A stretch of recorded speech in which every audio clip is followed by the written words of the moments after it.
नमस्कार, मैं रोहित शर्मा। आप मेरे साथ में हैं दिल से रोहित चैनल में। दोस्तों, राजस्थान में जो 7 विधानसभा सीटों पर उपचुनाव हो रहे हैं, इनमें 3 विधानसभा सीट ऐसी हैं जिन पर प्रत्याशी चयन के लिए सचिन पायलट को जूझना पड़ रहा है, परिवारवाद की स्थिति से जूझना पड़ रहा है। सचिन पायलट को भी कहीं न कहीं परिवारवाद के आगे घुटने टेकने पड़ेंगे, इस तरह की प्रबल संभावना है। आप समझ गए होंगे, ये 3 सीट हैं, दौसा, देवली उनियारा और झुंझुनू। देखिए, झुंझुनू सीट ऐसी है जहां पर ओला परिवार का काफ़ी दबदबा रहा है। हालांकि बजेंद्र ओला 2008 से लगातार यहां से विधायक चुनते हुए आ रहे हैं। पहले 3 चुनाव उन्होंने ज़रूर हारे हैं, आप सबको पता है। 1996 में, 98 में और 2003 में लगातार 3 चुनाव हारने के बाद में बजेंद्र ओला को यहाँ पर जीत नसीब हुई थी और उसके बाद में लगातार जीतते जा रहे हैं। इसलिए इस सीट पर, हालांकि यहाँ पर जाट और मुस्लिम के मतदाताओं की संख्या ज़्यादा है, ओला परिवार का काफ़ी दबदबा है। बजेंद्र ओला के जो पिता थे शीशराम ओला, उनका भी एक बड़ा नाम था, जाटों के बड़े नेता थे। वे भी कई बार यहाँ से सांसद, एक बार झुंझुनू से सांसद रहे थे तो कई बार यहाँ से वो विधायक रहे थे इस सीट से। इसलिए अंततः यहाँ पर ये माना जाता है कि ओला परिवार के किसी सदस्य को ही यहाँ से टिकट मिल सकता है। उसमें बजेंद्र ओला के बेटे अमित ओला और उनकी पत्नी का नाम सीट्स पर है। और कहीं आखिरी में मुझे नहीं लगता कि यहाँ से ओला परिवार से इतर किसी अन्य को टिकट मिलेगा। और जहाँ तक लोग ये भी कहते हैं कि अगर अमित ओला को यहाँ से कांग्रेस पार्टी टिकट देती है तो ज़्यादा मुश्किलें कांग्रेस पार्टी को चुनाव जीतने में हो सकती है। हालांकि उनकी पत्नी के लिए, जो बजेंद्र ओला की पत्नी है, उनके लिए लोगों पॉजिटिव सोच रहे हैं कि बजेंद्र ओला की जो पत्नी है वो कहीं ज़्यादा जिताऊ उम्मीदवार कांग्रेस पार्टी के लिए साबित हो सकती है। तो यहाँ पर एक निश्चित रूप से इस सीट पर ओला परिवार के ही किसी व्यक्ति को टिकट मिलेगा। लेकिन और ये सीट एक तरीके से बजेंद्र ओला ज़रूर सचिन पायलट के करीबी हैं, लेकिन सचिन पायलट का यहाँ पर वैसे तो पूरे राजस्थान में उनका अच्छा लोकप्रिय नेता के रूप में वे माने जाते हैं। लेकिन अगर गढ़ कहें, जिस तरह से दौसा में, टोंक में सचिन पायलट का गढ़ माना जाता है, तो यहाँ पर सचिन पायलट का ऐसा कोई गढ़ नहीं कह सकते। हालांकि लोकप्रियता उनकी ज़रूर है, गढ़ तो यहाँ पर ओला परिवार का ही माना जाता है। इसलिए सचिन पायलट भी कहीं ना कहीं अंतिम सहमति यहाँ पर ओला परिवार के किसी सदस्य के लिए दे सकते हैं। तो यहाँ पर तो एक तरीके से परिवारवाद की स्थिति पूरी तरह से बनी हुई है और ओला परिवार के ही किसी व्यक्ति को यहाँ से टिकट मिल सकता है। अब आते हैं हम देवली उनियारा विधानसभा सीट पर। देवली उनियारा विधानसभा सीट पर इस बार कांग्रेस पार्टी नए प्रयोग करने के बारे में ज़रूर सोच रही थी, क्योंकि लगातार यहाँ से जब से इस सीट का गठन हुआ है तब से यहाँ से मीणा समाज के व्यक्ति को टिकट मिला है। और लगातार कांग्रेस पार्टी की जो अब तक 4 चुनाव हुए हैं यहाँ पर विधानसभा के,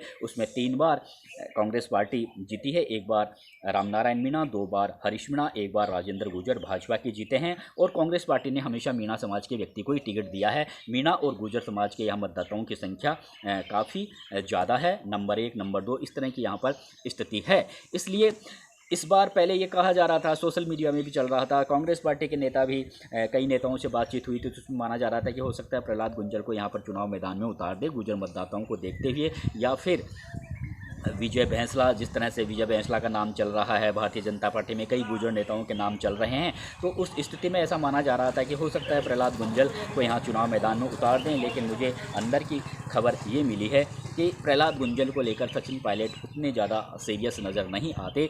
और कहीं ना कहीं धीरज गुर्जर भी यहाँ पर अपना भाग्य आजमाना चाह रहे थे। धीरज गुर्जर ने आकर यहाँ पर बातचीत भी की थी हरीश मीणा से कि मैं यहाँ से चुनाव लड़ना चाहता हूँ। हालांकि उन्हें संगठन में बड़ी भूमिका मिल चुकी है, राष्ट्रीय सचिव हैं, प्रियंका गांधी के काफ़ी करीबी हैं, लेकिन वो थोड़ा बैकफुट पर आ गए हैं। अब ले दे के यहाँ पर स्थिति यही आ रही है कि नरेश मीणा का नाम प्रहलाद गुंजल आगे किए हुए है। नरेश मीणा के बारे में कहा जाता है कि वे गुर्जर मतदाताओं के भी वोट खींचने का मादा रखते हैं, अन्य जाति और बिरादरी के लोगों का वोट भी खींचने का मादा रखते हैं, क्योंकि वो काफ़ी डॉक्टर किलाल मीणा के जैसे संघर्षशील नेताओं में उनका नाम आने लगा है और एक सहानुभूति की लहर भी मिल सकती है। इसलिए अगर मीणा समाज के व्यक्ति को अगर कांग्रेस पार्टी टिकट देती है तो, और परिवारवाद की स्थिति यहाँ पर हावी नहीं होती है, तो नरेश मीणा का नाम थोड़ा सा यहाँ पर ज़्यादा ज़्यादा टॉप पर चल रहा है, लेकिन कहा जा रहा है कि हरीश मीणा अपने बेटे का नाम यहाँ पर आगे की हुई है। ऐसी स्थिति में क्योंकि हरीश मीणा सांसद बन गए हैं, 2 बार के यहाँ से विधायक रह चुके हैं, उनकी भी स्थिति यहाँ पर काफ़ी मजबूत मानी जा रही है। तो अंततः ऐसा माना जा सकता है कि हरीश मीणा भी सचिन पायलट के काफ़ी करीबी हैं। तो यहाँ पर आखिरी में हो सकता है नरेश मीणा के टिकट की बलि छड़ जाए, प्रहलाद गुंजल के जिस तरह से टिकट की बलि छड़ जाए और परिवारवाद यहाँ पर हावी हो जाए। ये पूरी स्थिति यहाँ पर बन सकती है, क्योंकि प्रहलाद गुंजल को लेकर सचिन पायलट ज़्यादा गंभीर नहीं है। नरेश मीणा पर वो हाथ रख देंगे, नरेश मीणा मान जाएंगे और हरीश मीणा अपने बेटे को यहाँ से टिकट दिलाने का जो प्रयास कर रहे हैं वे कहीं ना कहीं कामयाब हो सकते हैं। तो यहाँ पर एक तरीके से यहाँ इस सीट पर भी परिवारवाद की स्थिति हमें देखने को मिल सकती है। और जो ख्वाब है सचिन पायलट का कि मैं तो युवाओं को आगे करूँगा, तो आप युवाओं को आगे करते हो तो नरेश मीणा को आगे करिए। हालांकि युवा हरीश मीणा के जो बेटे हैं वे भी युवा हैं, नया चेहरा जरूर है, लेकिन अगर हरीश मीणा के बेटे को यहाँ पर टिकट देते हैं तो वे एक परिवारवाद की स्थिति खुलकर सामने आती है। ये भी एक सोचने वाली बात होगी। लेकिन देखिए यहाँ पर अक्सर यही होता है कि विधानसभा चुनावों के जब उपचुनाव होते हैं, चाहे लोकसभा का हो चाहे विधानसभा का हो, ज़्यादातर जो परिवार के व्यक्तियों को जो टिकट दिया जाता है, चाहे वो कांग्रेस हो बीजेपी हो, वो ही एक तरीके से सहानुभूति की लहर कह सकते हैं, या फिर जिसके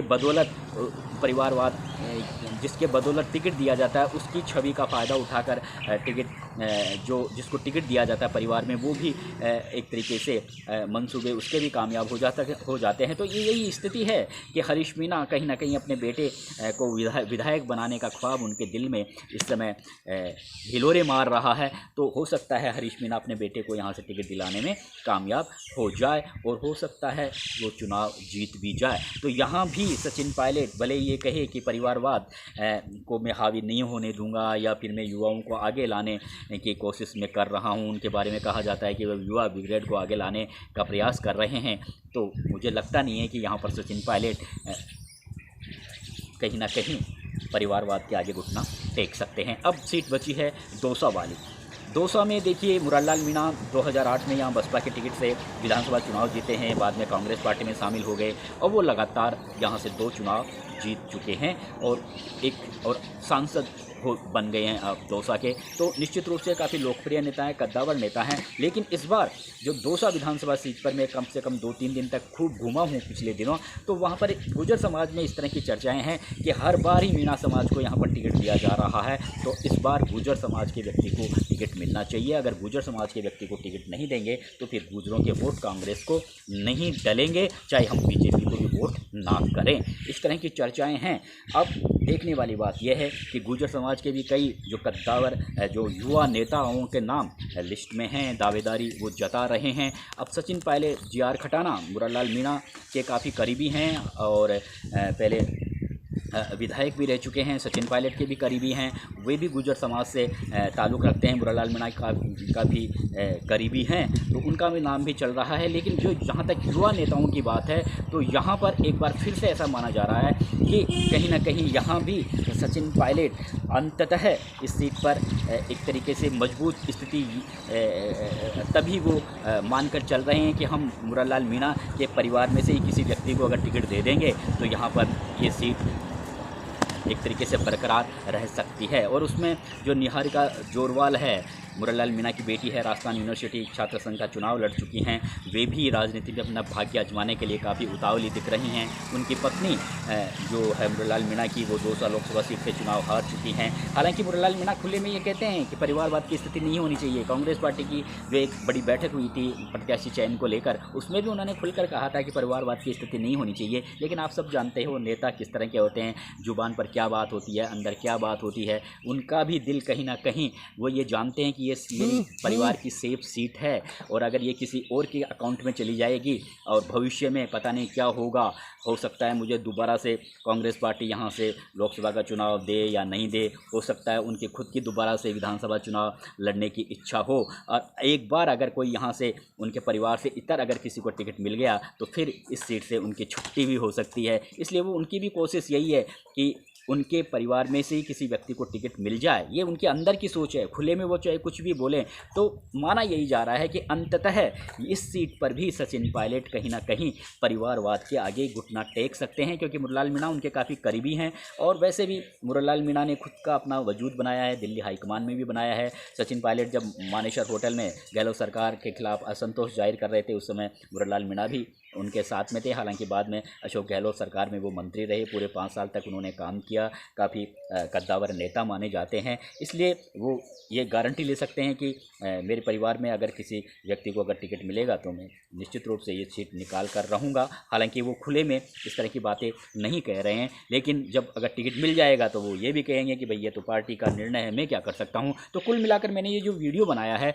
उसमें मैंने एक ही बात बताने की आपकी कोशिश की है। दोस्तों, सचिन पायलट काफ़ी साफ़ सुथरी छवि के राजनेता जरूर हैं, युवाओं को वो जरूर आगे ला रहे हैं, लेकिन देखने वाली बात यह है कि जो युवा, चाहे वो देवली उनियारा में नरेश मीणा हो और चाहे दौसा में गुर्जर समाज के कई युवा नेता लाइन में लगे हुए हैं टिकट के लिए, और सीट है गजेंद्र ओला के बारे, जहाँ तक झुंझुनू के बारे में तो मैं भी ये मान के चल रहा हूँ कि वहाँ पर ओला परिवार ही ज़्यादा बेटर रहेगा वो सीट कांग्रेस पार्टी के लिए। लेकिन ये जो 2 सीटें हैं, यहाँ पर अगर वही परिवारवाद की स्थिति देखने को मिलेगी तो फिर कहीं ना कहीं ऐसा लगेगा कि सचिन पायलट भी कहीं ना कहीं परिवारवाद के आगे उन्होंने भी एक तरीके से घुटना टेक दिया। और उसमें ऐसा ही लग रहा है कि हरीश मीणा देवली उनियारा से अपने बेटे को, और आखिरी में ये दौसा में भी हमें यही देखने को मिलेगा कि मुरारीलाल मीणा के ही किसी परिवार के सदस्य को टिकट मिल सकता है, बेटी को या उनकी पत्नी को। नमस्कार दोस्तों।